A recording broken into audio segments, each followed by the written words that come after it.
അവകാശത്തിനായി സംസാരിച്ചതിന് 33 ലക്ഷം രൂപയുടെ പിഴ. സംഭവം കോഴിക്കോടാണ്. രാത്രികാല നിയന്ത്രണത്തിനെതിരെ സമരം ചെയ്ത വിദ്യാർത്ഥികളോട് പ്രതികാര നടപടിയുമായി കോഴിക്കോട് NIT. 5 വിദ്യാർത്ഥികൾ 33 ലക്ഷം രൂപ പിഴ അടക്കണമെന്ന് രജിസ്ട്രാർ നോട്ടീസ് നൽകി.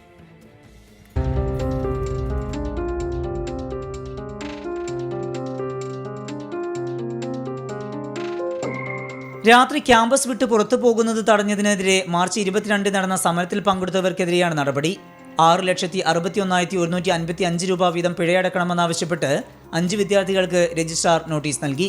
രാവിലെ 7:30 മുതൽ വിദ്യാർത്ഥികൾ നടത്തിയ സമരം കാരണം അധ്യാപകർക്കുൾപ്പെടെ ക്യാമ്പസിൽ പ്രവേശിക്കാൻ കഴിഞ്ഞില്ല. അന്നത്തെ പ്രവൃത്തി ദിവസം നഷ്ടമായതിനാൽ സ്ഥാപനത്തിന് 33 ലക്ഷം രൂപ നഷ്ടമുണ്ടായെന്ന് നോട്ടീസിൽ പറയുന്നു.